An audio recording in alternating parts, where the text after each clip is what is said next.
Hello everyone, today we're diving deep into the 2024 presidential election and creating a comprehensive electoral map projection based on the latest polling data.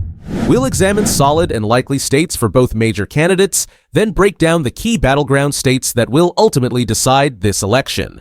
The data we'll be using comes straight from 538, one of the most reliable sources for polling analysis. So, let's get started. From west to east, Kamala Harris can count on several solid and likely Democratic states in the 2024 election. On the West Coast, California, Oregon, and Washington are all solidly blue, with California being Harris's home state. In the Pacific, Hawaii is also reliably Democratic. Moving to the Mountain West, New Mexico is likely Democratic, while Colorado is trending blue as well. In the Midwest, Illinois is solidly Democratic, and Minnesota is likely to stay blue.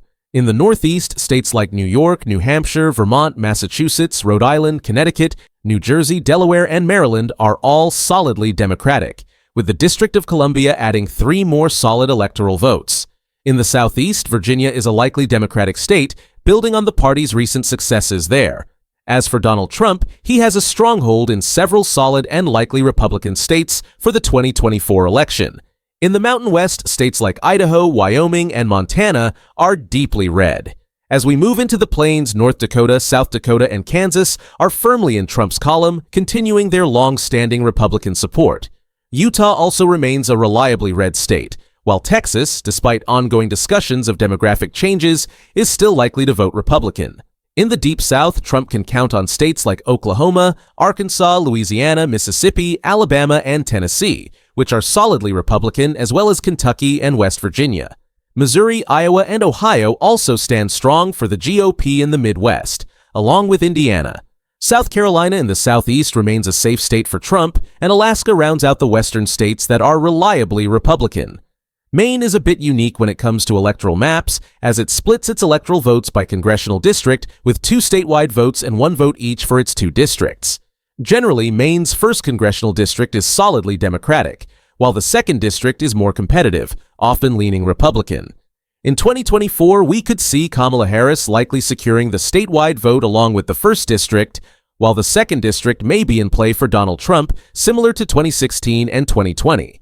This means Maine could end up splitting its electoral votes, giving Harris 3 and potentially 1 to Trump if he wins the 2nd district. Nebraska, like Maine, also splits its electoral votes by congressional district with a total of 5 electoral votes. Nebraska is traditionally a very Republican state, with most of its electoral votes reliably going to the GOP. In 2024, Donald Trump is likely to win the statewide vote and the 1st and 3rd congressional districts, which are predominantly rural and conservative.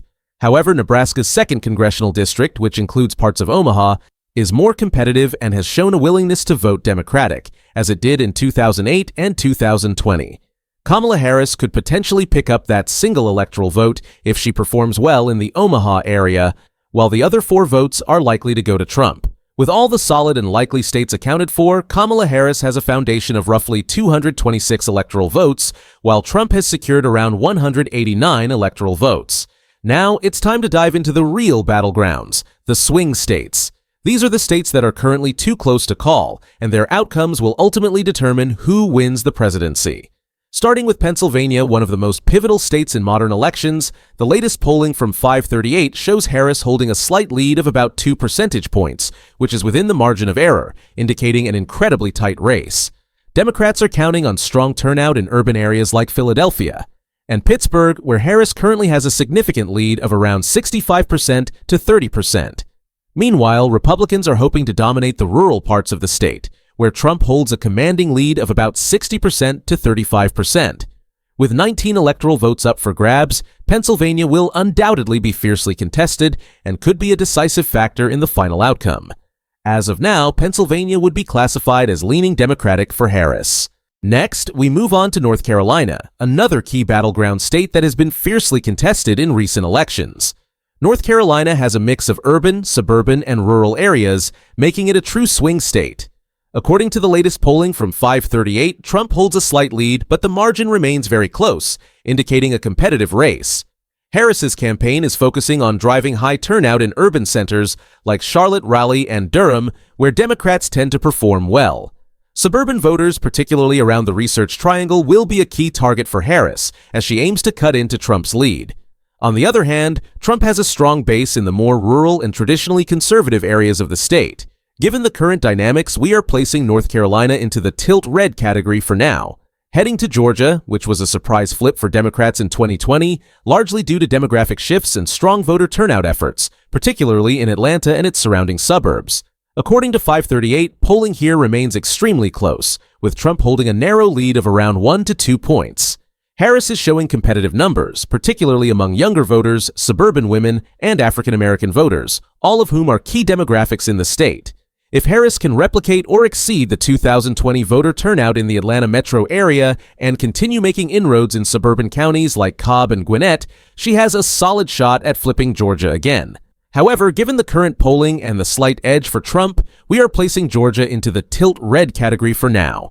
Georgia's 16 electoral votes will undoubtedly be crucial for both candidates in this tightly contested race. Florida, with its 30 electoral votes, remains one of the most crucial swing states in 2024. Trump won Florida in both 2016 and 2020, benefiting from strong support among older voters, Cuban Americans, and rural communities. Current polling shows Trump leading Harris by about 4 points, suggesting that Florida is leaning Republican. However, Harris remains competitive if she can boost turnout among young voters and African Americans in key areas like Miami-Dade, Broward, and Palm Beach counties. As it stands, Florida is classified as a lean Republican state. Moving to the west, let's take a closer look at Nevada and Arizona, two crucial battlegrounds in 2024. In Nevada, polling shows a very tight race, with Harris holding a slight lead of about 1 to 2 points, making it a tilt Democratic state. Harris is performing well in urban areas like Las Vegas and Reno, driven by strong support among Latino voters and unions, though Trump remains competitive, especially in rural areas. In Arizona, Trump holds a slight edge, leading Harris by around 1 to 2 points according to the latest polling. Arizona, which flipped blue in 2020, remains very competitive, with Trump benefiting from strong support among older voters and rural areas. Harris will need to boost turnout in suburban areas, especially in Maricopa County, to have a chance at flipping Arizona again. For now, we classify Arizona as a tilt Republican state. Finally, let's talk about Wisconsin and Michigan, two key states trending in Kamala Harris's favor in the 2024 election. In Wisconsin, the latest polling from 538 shows Harris leading Trump by an average of 2 points, giving her a slight but consistent advantage. Harris is focusing on urban areas like Milwaukee and Madison to drive up her margin, while Trump is working to maximize his support in rural regions. With 10 electoral votes at stake, Wisconsin is leaning Democratic and could be a pivotal win for Harris. In Michigan, Harris holds an average lead of 2.4 points according to recent polling data. Her campaign is strong in urban areas like Detroit and Flint, and she is working to boost performance in suburban areas, especially around Grand Rapids. Trump, meanwhile, is trying to replicate his 2016 strategy in rural parts of the state. With Harris currently ahead, Michigan's 15 electoral votes are also leaning Democratic, giving her another crucial boost toward the 270 needed to win. So, with all the states accounted for, Kamala Harris currently sits at 276 electoral votes, which would mean a victory if the election were held today. Crossing the magic number of 270 electoral votes, Harris would secure the presidency. Key wins in states like Wisconsin and Michigan have pushed her over the top, but as we know, anything can happen in the final days leading up to Election Day, especially in competitive battlegrounds.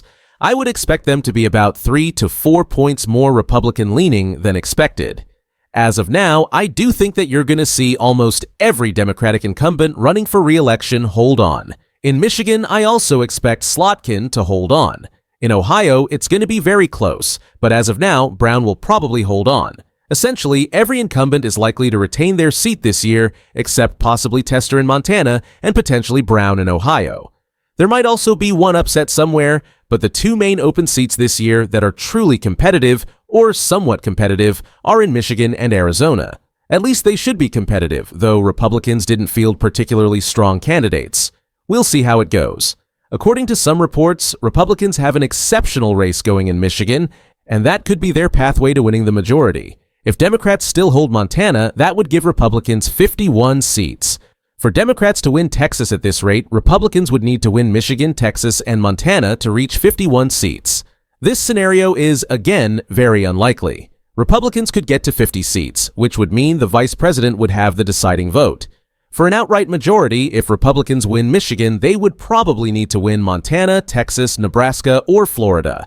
Florida, as of now, seems more likely. That would secure them an outright majority, which is crazy to think about. So again, Michigan is very unlikely to flip by a large margin, but it's still an interesting race. Make sure you stay tuned to the channel for the latest updates and projections as we continue to track the 2024 election. If you enjoyed this video, please hit the like button, subscribe, and ring the bell to stay informed as we dive deeper into the race. Thanks for watching, and I'll see you in the next one.